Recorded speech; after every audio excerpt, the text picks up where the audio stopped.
Hello everyone. आज हम लोग स्ट्रक्चर के बारे में कुछ और डिटेल्स डिस्कस करेंगे। तो पहले हम लोग देखेंगे कि कैसे हम दो स्ट्रक्चर वेरिएबल को कंपेयर कर सकते हैं।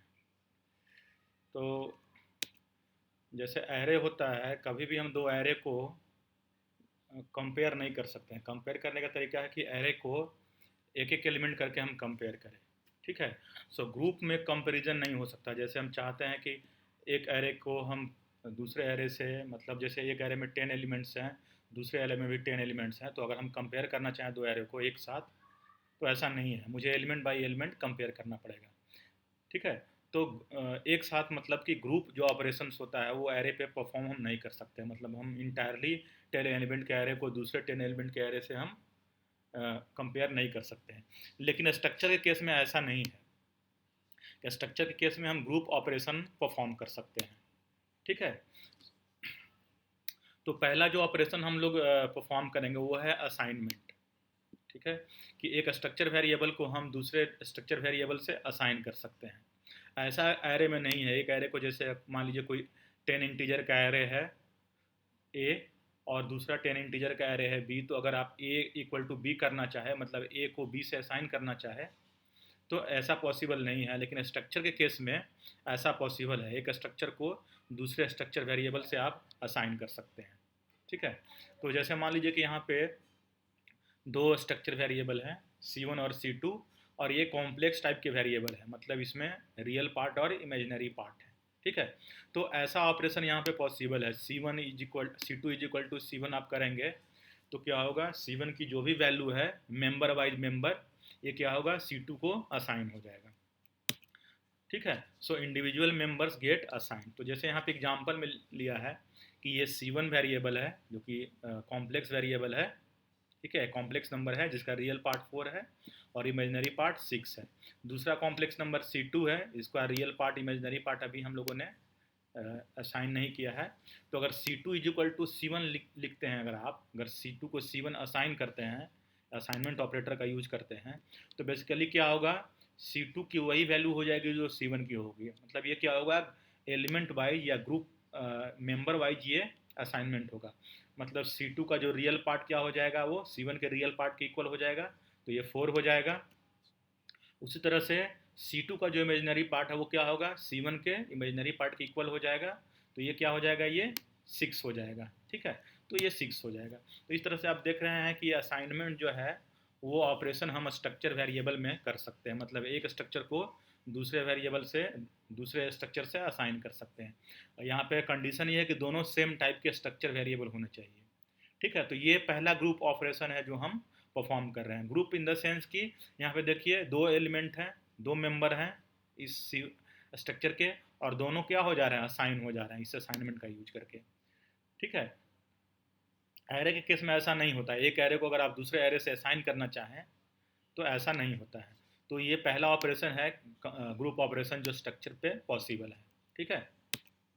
दूसरा जो ग्रुप ऑपरेशन स्ट्रक्चर पे पॉसिबल है वो है बेसिकली कि हम दो स्ट्रक्चर को चेक कर सकते हैं कि ये इक्वल है कि नहीं है। ठीक है। सो इक्वालिटी और इनइक्वालिटी हम कंपेयर कर सकते हैं। एरे के केस में ऐसा नहीं है। दो एरे को आप कंपेयर नहीं कर सकते। कंपेयर करने का मतलब है कि अगर आप कंपेयर करना है तो एलिमेंट वाइज आपको कंपेयर करना पड़ेगा। ठीक है। लेकिन एरे, ये स्ट्रक्चर के केस में ऐसा पॉसिबल है। तो दो स्ट्रक्चर को अगर कंपेयर करते हैं आप, तो बेसिकली क्या होता है, वो मेंबर वाइज कंपेरिजन होता है। ठीक है।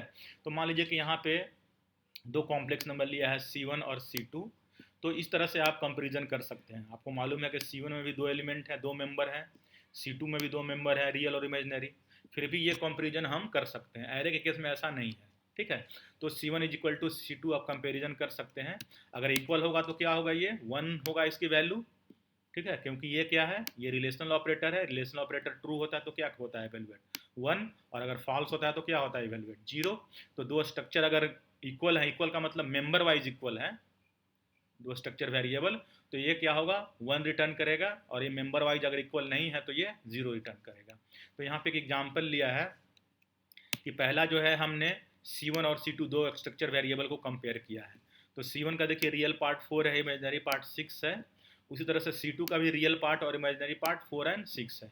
तो ये क्या है, बेसिकली मेंबर वाइज देखिए दोनों क्या है, ये सेम है, क्योंकि C1 का रियल पार्ट C2 का रियल पार्ट इक्वल है, और C1 का इमेजनरी पार्ट और C2 का इमेजनरी पार्ट इक्वल है। तो मेंबर वाइज दोनों स्ट्रक्चर इक्वल है, इसलिए C1 इक्वल टू C2 क्या करेगा, ये 1 रिटर्न करेगा, क्योंकि दोनों क्या है, इक्विवेलेंट है, एक है।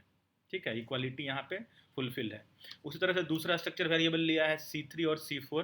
तो यहाँ पे देखिए C3 का रियल पार्ट 9 है और C4 का रियल पार्ट 9 है। तो ये पहला रियल मेंबर तो दोनों के सेम है, लेकिन C3 का इमेजनरी पार्ट 8 है और C4 का इमेजनरी पार्ट 7 है। तो यहाँ जो सेकेंड जो केस है, जो सेकेंड मेंबर है वो क्या है, इक्वल नहीं है। तो पहला मेंबर तो क्या है, रियल पार्ट वाले मेंबर तो क्या है कि इक्वल है, लेकिन इमेजनरी पार्ट वाले इक्वल नहीं है, इसलिए C3 is equal to C4 क्या होगा, ये फॉल्स हो जाएगा, मतलब दोनों इक्वल नहीं है। तो ये क्या रिटर्न करेगा, ये 0 रिटर्न करेगा। ठीक है, तो इस तरीके से हम स्ट्रक्चर वेरिएबल को कंपेयर कर सकते हैं। दो अगर सेम टाइप के स्ट्रक्चर वेरिएबल हैं तो कंपेरिजन हम कर सकते हैं। ठीक है, अगर दोनों इक्वल हैं तो क्या होगा, 1 इवेल्युएट होगा, और इक्वल नहीं है तो 0। और कंपेरिजन कैसे होगा, मेंबर वाइज कंपेरिजन होगा। अगर मेंबर वाइज इक्वल हैं तो ट्रू, अदरवाइज फॉल्स। अब हम लोग देखेंगे एरे ऑफ स्ट्रक्चर। जैसे कि एक स्ट्रक्चर अगर आपने क्रिएट कर लिया है तो स्ट्रक्चर भी बेसिकली क्या है, डेटा टाइप है। तो जैसे इंटीजर क्या या फ्लोट का एरे आप बनाते हैं या कैरेक्टर का एरे बनाते हैं, उसी तरह से स्ट्रक्चर भी बेसिकली क्या है कि यूजर डिफाइंड डेटा टाइप है। तो इसका भी हम एरे बना सकते हैं। तो जैसे मान लीजिए कोई एग्जांपल ले लेते हैं, एक स्टूडेंट स्ट्रक्चर है। इसमें बेसिकली क्या है, 4 मेंबर्स हैं। पहला क्या है, एरे ऑफ कैरेक्टर्स, ये 30 कैरेक्टर का नेम है। फिर ये रोल नंबर है जो कि इंटीजर है, और ये टोटल मार्क्स 100 में कितना है, ये भी क्या है, इंटीजर है। और एक डेट ऑफ बर्थ का एरे है, कैरेक्टर एरे। ठीक है, तो हम क्या कर सकते हैं, जैसे ये क्या है कि एक पार्टिकुलर स्टूडेंट का ये स्ट्रक्चर है। ठीक है, तो इससे अगर हम वेरिएबल डिक्लेयर करें तो एक स्टूडेंट का होगा। एरे अगर हम डिक्लेयर करते हैं तो क्या होगा, सेवरल स्टूडेंट का, इस तरह का हम वेरिएबल डिक्लेयर कर सकते हैं। ठीक है, तो अगर यहाँ पे इस तरह से लिखा कि स्ट्रक्ट स्टूडेंट्स क्लास 60, तो क्लास बेसिकली क्या है, अब ये एरे ऑफ स्टूडेंट स्ट्रक्चर हो गया, और इसमें कितने एलिमेंट्स हैं, कितने वेरिएबल हैं, 60 वेरिएबल्स हो गए। ठीक है, तो बेसिकली क्या है, ये स्टूडेंट टाइप के स्ट्रक्चर का बेसिकली एक एरे है, और इसमें कितने एलिमेंट्स हैं इस एरे में, इस एरे में 60 एलिमेंट है, और ईच एलिमेंट बेसिकली क्या है, एक स्टूडेंट स्ट्रक्चर है। ठीक है, तो इस तरीके से आप क्या कर सकते हैं, एरे ऑफ स्ट्रक्चर आप डिक्लेयर कर सकते हैं और इसको यूज कर सकते हैं। अब कैसे इसको हम यूज करेंगे, ठीक है, तो इंडिविजुअल मेंबर जैसे एक्सेस करना है तो वो बेसिकली क्या करेगा, इंडेक्स के अनुसार हम इसको एक्सेस करेंगे। जैसे कि क्लास आई डॉट नेम का मतलब क्या हुआ, जो ith स्टूडेंट है। ठीक है, जैसे 0 क्या होगा, पहला स्टूडेंट होगा, इंडेक्स अगर 0 हो गया तो पहला स्टूडेंट, इंडेक्स 1 हुआ तो दूसरा स्टूडेंट, इंडेक्स 2 हुआ तो तीसरा स्टूडेंट। ठीक है, इस तरह से टोटल इंडेक्स कहाँ तक जाएगा, ये 59 तक जाएगा। तो टोटल 60 स्टूडेंट है। तो आई का मतलब आई की जो भी वैल्यू रख दीजिए, तो आई इंडेक्स वाला स्टूडेंट का नेम यहाँ पे, जैसे आई 0 कर रहे हैं तो इसका मतलब क्या हुआ, पहले स्टूडेंट का नेम। आई जैसे 1 कर रहे हैं इसका मतलब दूसरे स्टूडेंट का नेम। लाइक दिस आई 3 है तो फोर्थ स्टूडेंट का नेम। तो ये इंडेक्स से पता चलेगा कौन किस स्टूडेंट के नेम को आप एक्सेस कर रहे हैं। उसी तरह से जैसे क्लास 5 रोल नंबर का मतलब क्या हुआ, क्लास 5, तो ये 5 इंडेक्स का मतलब क्या हुआ, ये 6th स्टूडेंट हो गया। इंडेक्स 5 का मतलब जैसे इंडेक्शन 0 से शुरू होता है, तो 0 to 5, तो ये 6 स्टूडेंट का जो छठा स्टूडेंट है उसका बेसिकली क्या है, ये रोल नंबर है। तो ये 6 स्टूडेंट का रोल नंबर को इस तरीके से एक्सेस करेंगे। उसी तरह से क्लास, ये जो इंडेक्स 6 का मतलब क्या हुआ, 7th स्टूडेंट का टोटल मार्क्स। ठीक है, तो इस तरीके से जे हम ये एरे ऑफ स्ट्रक्चर के एलिमेंट को एक्सेस कर सकते हैं। क्लास जे DOB का मतलब, जैसे जे की वैल्यू अगर 0 हो गई तो इसका मतलब क्या हुआ, पहले स्टूडेंट का डेट ऑफ बर्थ। अगर जे की वैल्यू 1 हो गई तो क्या हुआ, फर्स्ट स्टूडेंट का डेट ऑफ बर्थ, तो सेकंड स्टूडेंट का डेट ऑफ बर्थ, सॉरी 1 का मतलब सेकंड स्टूडेंट का डेट ऑफ बर्थ। तो इस तरीके से हम क्या कर सकते हैं कि स्ट्रक्चर के जो एरे ऑफ स्ट्रक्चर के जो मेंबर्स हैं, ठीक है, जो वेरिएबल्स हैं, उनको हम इस तरीके से एक्सेस कर सकते हैं। ठीक है, तो यहाँ पे एरे बनाने का मतलब कि हम ऐसे 60 स्टूडेंट का बेसिकली एक तरह का ये क्लास है, उसका बेसिकली ये एरे है। इस क्लास में 60 स्टूडेंट है और सबका क्या होगा, हर स्टूडेंट का क्या होगा, नेम होगा, रोल नंबर होगा, टोटल मार्क्स होगा, डेट ऑफ बर्थ होगा। ठीक है, तो अभी हम लोग क्या करेंगे, एक प्रोग्राम के थ्रू इस एरे ऑफ स्ट्रक्चर को समझेंगे। ठीक है, तो यहाँ पे ये स्टूडेंट स्ट्रक्चर डिफाइन किया है, ठीक है। नेम 30 कैरेक्टर का है, रोल नंबर जो कि इंटीजर है, टोटल मार्क्स इंटीजर है, और डेट ऑफ बर्थ क्या है 11 कैरेक्टर का है जिस, ठीक है। अब यहाँ पे हमने क्या किया है कि ये 50 स्टूडेंट का एरे हमने ये डिक्लेयर किया है। S is basically an array of student structure, और इसमें कितने एलिमेंट हैं 50, मतलब 50 स्टूडेंट का हमने ये एरे डिक्लेयर किया है, ठीक है। और ज़रूरी नहीं कि 50 स्टूडेंट को हम एक्सेस करें, तो हम लोगों ने रीड यूज़र से रीड किया है कितने स्टूडेंट बेसिकली हैं, ठीक है। जैसे अगर एन की वैल्यू जितना यूज़र देगा, मान लीजिए कि 10 देता है, तो हम केवल 10 स्टूडेंट का डेटा क्या करेंगे, रीड करेंगे और डिस्प्ले करेंगे, ठीक है। तो हमने यूज़र से यहाँ पे डिमांड किया है कि वो इंटर करे कितने स्टूडेंट हैं, तो यूज़र ने इंटर किया है एन की वैल्यू, उसको हम लोगों ने रीड कर लिया है, और हमने लूप चलाया है। जैसे ये इंडेक्स यहाँ पे कहाँ से शुरू होगा, 0 से लेकर कहाँ तक जाएगा इंडेक्स, 0 से लेकर 49 तक जाएगा इंडेक्स स्टूडेंट का, ठीक है। तो एन की वैल्यू के अनुसार क्या होगा, 0 से लेकर n-1 तक ही इंडेक्स जाएगा, ठीक है। तो इसलिए यहाँ पे आई को चला दिया है 0 से लेकर i less than n, i less than n का मतलब i less than equal to n-1, ठीक है।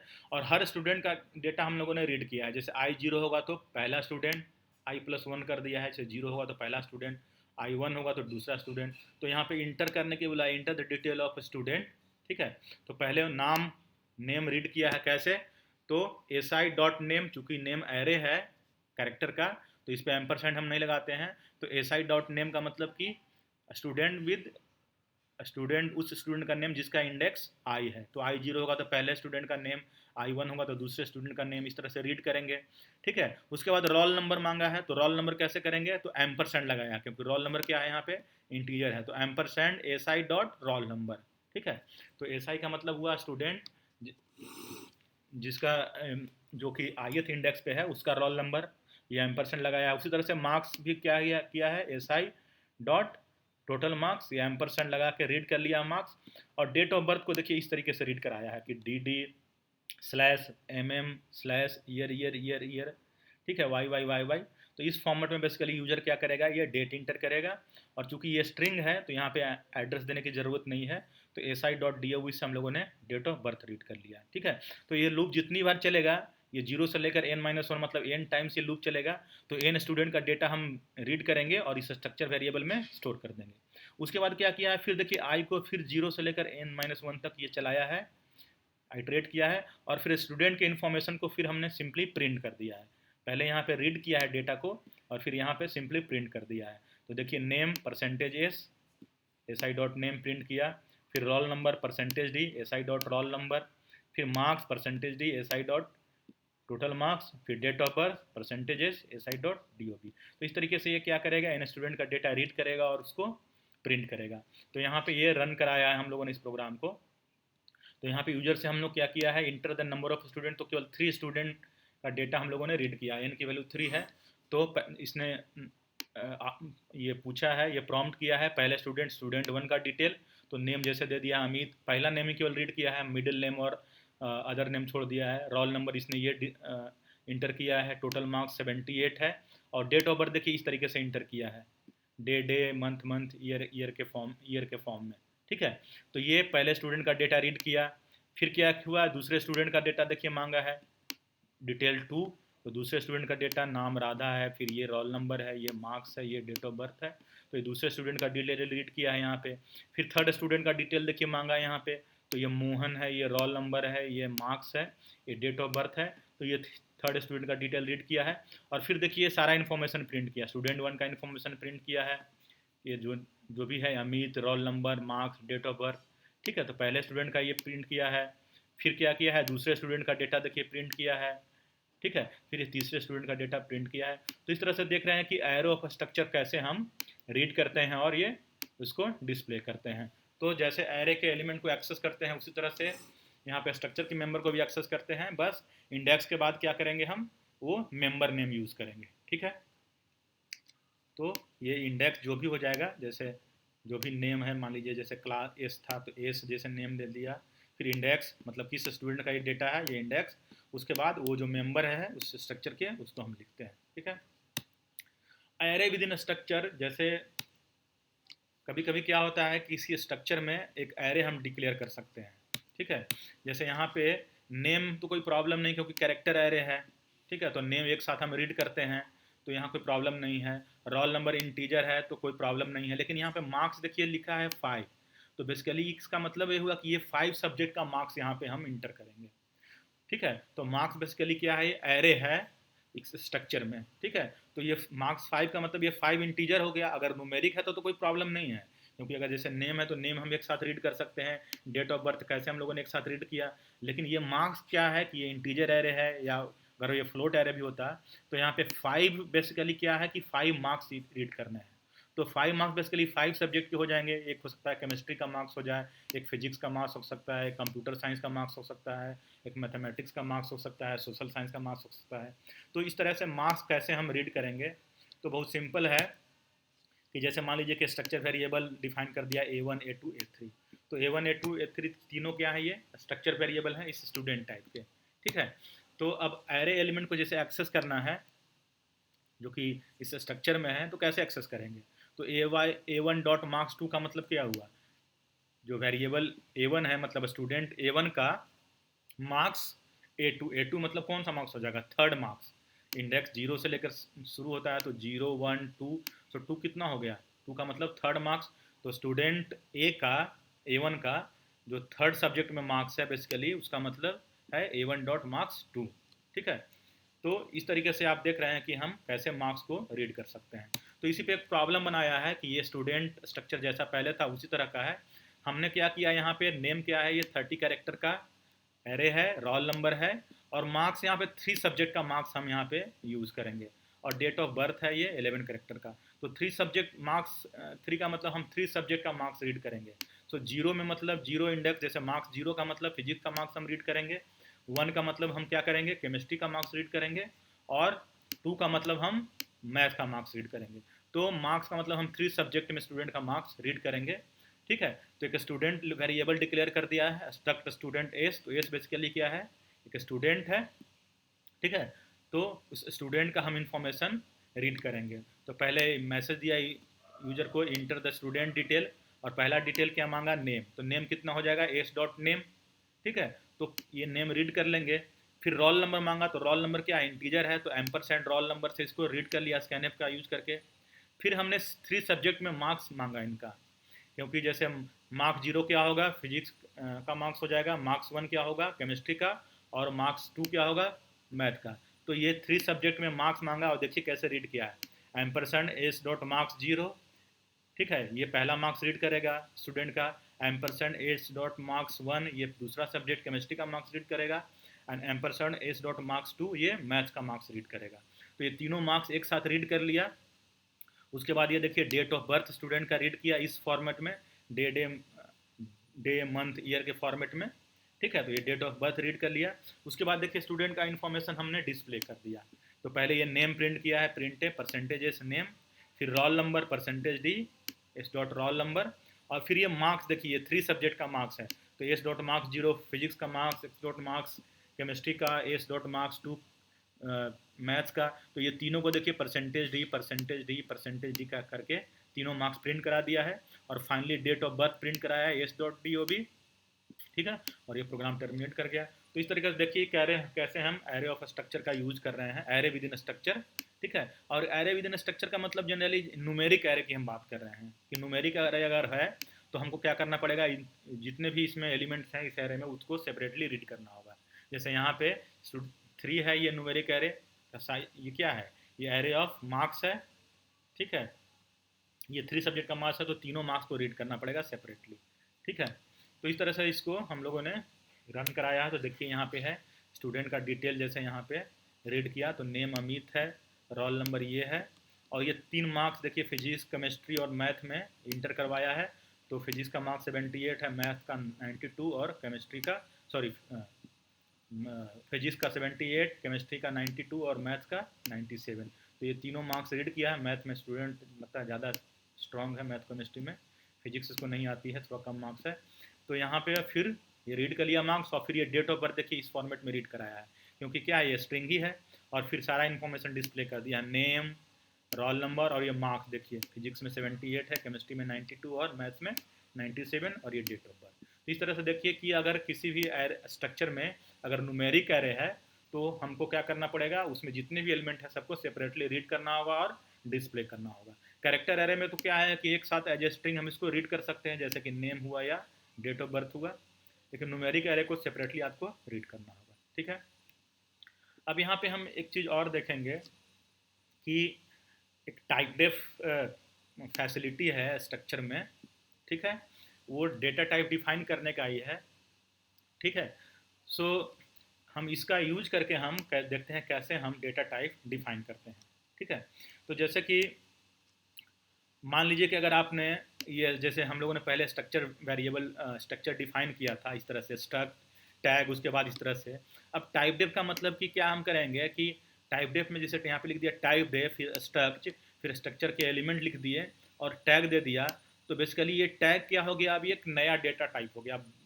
ठीक है, जैसे हम लोग पहले कैसे बनाते थे, स्ट्रक्ट टैग यूज करते थे वो डेटा टाइप, अब क्या हो गया कि टैग एक नया डेटा टाइप हो गया, इसके पहले स्ट्रक्ट लिखने की जरूरत नहीं हुआ। ये कैसे हो रहा है, यूजिंग टाइप डेफ। तो टाइप डेफिनेशन से ही बेसिकली हम इस तरह से एक डेटा टाइप क्रिएट कर सकते हैं। ठीक है, तो ये टैग बेसिकली क्या हो गया, अब हो गया ये एक नया नेम हो गया डेटा टाइप का। ठीक है, तो टाइप डेफ से बेसिकली हम क्या करते हैं, स्ट्रक्चर टाइप का डेटा टाइप या किसी भी अदर टाइप का भी डेटा टाइप हम डिफाइन कर सकते हैं। ठीक है, तो यहाँ पे simply struct data type define किया है जिसका नेम क्या है, टैग, और ये क्या यूज किया है, टाइप डेफ। पहले कैसे हम लोग यूज कर रहे थे, स्ट्रक्ट टैग, उसके बाद इस तरह से लिख रहे थे। अब क्या किया है, टैग को यहाँ लिख दिया। ठीक है, तो अब ये टैग नया डेटा टाइप है, न कि स्ट्रक्ट टैग। ठीक है, तो इसको अगले स्लाइड में हम लोग ज़्यादा अच्छे से समझेंगे। तो जैसे पहले देखिए हम लोगों ने कैसे डिफाइन किया था डेटा टाइप, जैसे कॉम्प्लेक्स डेटा टाइप है, तो ये स्ट्रक्ट कॉम्प्लेक्स, ये फ्लोट रियल, फ्लोट इमेजनरी, तो ये दो एलिमेंट हैं, और ये बेसिकली क्या है, ये नया डेटा टाइप है। तो अब नया डेटा टाइप मेरा देखिए क्या है, ये स्ट्रक्ट कॉम्प्लेक्स, जो कि यूजर डिफाइंड डेटा टाइप है। तो इस तरीके से अगर आप स्ट्रक्चर डिफाइन करते हैं तो ये स्ट्रक्ट कॉम्प्लेक्स क्या होता है, ये अब एक नया डेटा टाइप है।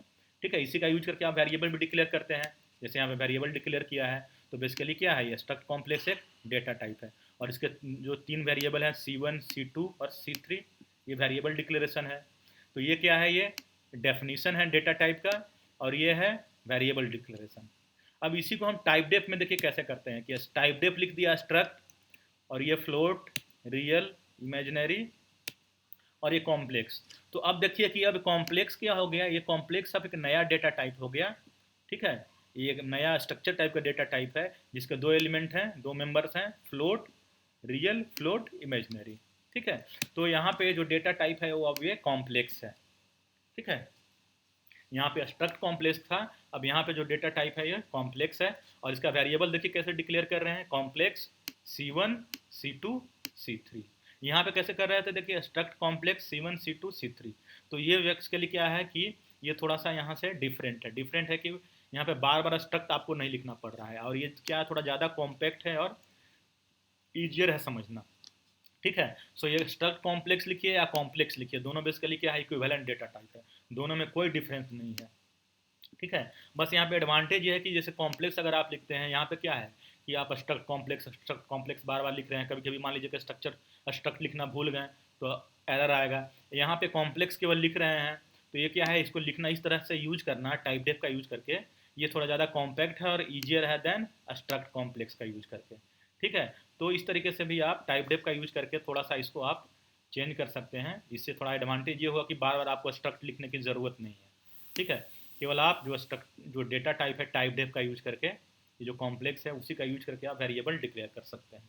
ठीक है, तो ये बेसिकली था टाइप डेफ के बारे में। ठीक है, तो अब हम लोग एक थोड़ा सा स्ट्रक्चर इनिशियलाइजेशन के बारे में डिस्कस करेंगे। जैसे अरे हम लोग स्ट्रक्चर करते हैं, उसी तरह से जैसे एरे इनिशियलाइज होता है, उसी तरह से स्ट्रक्चर भी इनिशियलाइज होता है। तो एरे कैसे इनिशियलाइज करते हैं कि ब्रेसेज में एरे के एलिमेंट को हम लिखते हैं, उसी तरह से स्ट्रक्चर में भी हम क्या करेंगे कि जो स्ट्रक्चर के जो मेंबर के जो वैल्यूज हैं उनको हम ब्रेसेज में कॉमा से सेपरेट करके राइट करेंगे। तो इससे क्या होगा, स्ट्रक्चर इनिशियलाइज हो जाएगा। जैसे कि एग्जांपल लिया है कि ये कॉम्प्लेक्स नंबर, जैसे ये टाइप डेफ से ये बनाया था डेटा टाइप कॉम्प्लेक्स, तो ये दो वेरिएबल डिक्लेयर किया है, एक ए है, दूसरा वेरिएबल बी है। तो ए को देखिए जैसे ही क्रिएट किया इनिशियलाइज कर दिया है, इसका रियल पार्ट कितना हो गया 1, और इसका इमेजिनरी पार्ट कितना है 2। तो दोनों को देखिए कॉमा से सेपरेट करके और ये करली ब्रेस में ये इनिशियलाइज कर दिया है। उसी तरह से दूसरा स्ट्रक्चर वेरिएबल क्या है, बी है, ठीक है। तो इसको इनिशियलाइज कर दिया है, इसका रियल पार्ट क्या है -3, इमेजनरी पार्ट कितना है, ये 4 है। तो ये दोनों को रियल पार्ट इमेजनरी पार्ट को कॉमा से सेपरेट करके ये ब्रेस में ये रख दिया है। तो यहाँ पे ये देखो कैसे हम लोग स्ट्रक्चर को इनिशियलाइज कर रहे हैं, ठीक है। तो यहाँ पे a = 1 2 लिखने का मतलब क्या हुआ कि a का रियल पार्ट कितना हो जाएगा, ये 1 हो जाएगा, a का इमेजनरी पार्ट कितना हो जाएगा, ये 2 हो जाएगा। उसी तरह से b का रियल पार्ट -3, b का इमेजनरी पार्ट 4। तो इस तरह से यहाँ पे तो जैसे दोनों फ्लोट नंबर थे, अगर कैरेक्टर हो या जो भी हो अदर जो डेटा टाइप है उसको भी इस तरह से इनिशियलाइज करेंगे। जैसे मान लीजिए स्ट्रिंग अगर है तो डबल कोट में लिखेंगे, ठीक है। अगर कैरेक्टर अगर कोई एलिमेंट है या कैरेक्टर मेंबर है इस स्ट्रक्चर वेरिएबल का तो उसको सिंगल कोट में हम लिखेंगे। सो लाइक दिस आप स्ट्रक्चर को इनिशियलाइज कर सकते हैं, ठीक है। तो अगले लेक्चर हम लोग देखेंगे कि किसी भी फंक्शन को स्ट्रक्चर हम कैसे पास करते हैं, ठीक है। तो आज इतना ही।